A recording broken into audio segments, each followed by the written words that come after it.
काका एक प्रश्न विचारायचा आहे. See the world is end. No. Let's go to the next person. The world is end or not. I have to ask the question to you guys. The world is end. No. काका एक प्रश्न विचारायचा आहे. एक प्रश्न विचारायचा आहे. 20 वर्षाच्या पोरांनी जॉब केला पाहिजे का बिझनेस? बिझनेस केला पाहिजे. असं तुम्हाला का वाटतं? जॉब का नाही केला पाहिजे? जॉबच मिळत नाही सध्या. अच्छा, कुठला बिझनेस केला पाहिजे? कुठला बी काय. अच्छा. मराठी लोक बिझनेस मध्ये एवढे जास्त का उतरत नाहीत? आता उतरतात, पण पहिलं पहिले उतरत नव्हते म्हणजे मराठी माणूसच आळशी पहिला.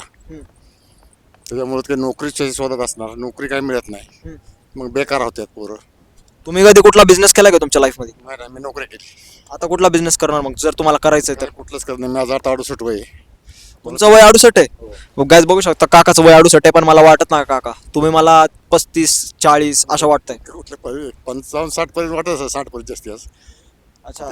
तुम्ही तुमच्या लाईफ मध्ये अशी कुठली गोष्ट शिकला जे तुम्ही एका 20 वर्षाच्या पोराला सांगसाल? म्हणजे पोरांनी मेहनत केली पाहिजे, कष्ट केलं पाहिजे, आळसपणा नाही पाहिजे अंगी, एवढंच, दुसरं काय. अच्छा. आणि तुम्ही कुठल्या फिरायच्या गोष्टी सांगचाल का? तुम्ही कुठं कुठं फिरलाय? चांगल्या गोष्टी जर कोणाला जायचं असलं तर फिरायला, महाराष्ट्रातल्या बाहेरच्या. महाराष्ट्राच्या बाहेर फिरलो मी, शिमला वगैरे, काश्मीर, कुलू मनाली, इकडे उटी.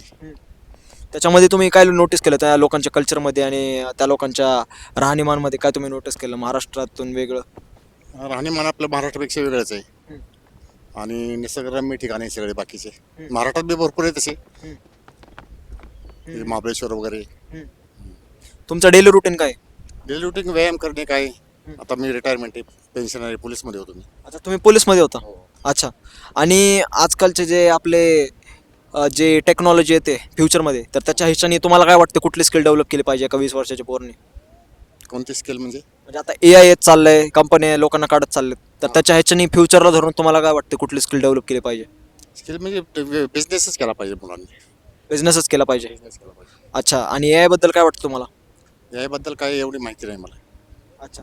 आणि तुम्हाला एक लास्ट गोष्ट जर आम्हाला सांगायची की ॲक्च्युली रिजेक्शन आता लाईफमध्ये जसं लोक खचतात, त्यांना रिजेक्शन आलं कुठल्या बी गोष्टीत, तर त्याबद्दल तुम्हाला काय सांगायचं? रिजेक्शन म्हणजे? रिजेक्शन म्हणजे मी फेल झालो तर काय, ह्या सगळ्या गोष्टी पेपरमध्ये फेल होऊन सुसाईड करतात मुलं.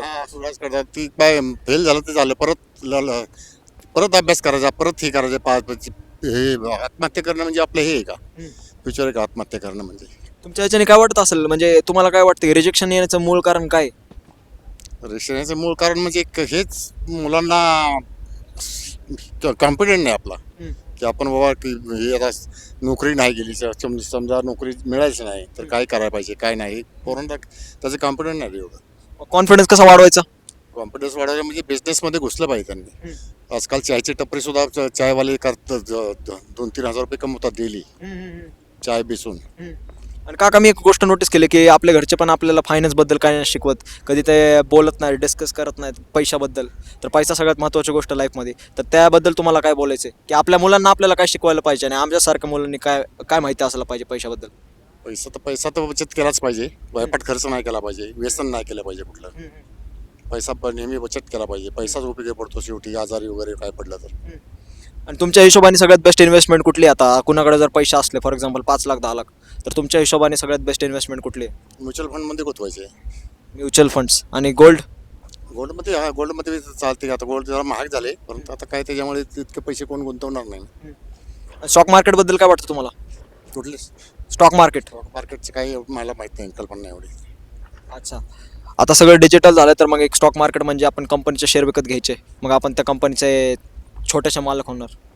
तर असा स्टॉक मार्केटचा खेळ आहे, त्याच्यामध्ये ट्रेडिंग पण आहे. आता ते खूप चाललं आहे. तर येणाऱ्या टेक्नॉलॉजीबद्दल तुम्हाला लास्ट गोष्ट काय बोलायची? येणार टेक्नॉलॉजी म्हणजे काय सांगता येणार नाही मला. म्हणजे आता AI येतं आहे, नवीन नवीन टेक्नॉलॉजी यायला लागले, तर आपण कशा स्वतःला अडॅप्ट करायला पाहिजे? नवीन नवीन टेक्नॉलॉजी म्हणजे भाग घेतला पाहिजे, शिकलं पाहिजे ते सगळं. अच्छा, चालते काका, धन्यवाद. तुम्हाला भेटून चांगलं वाटलं. तुम्हाला माझं काही दाखवतो.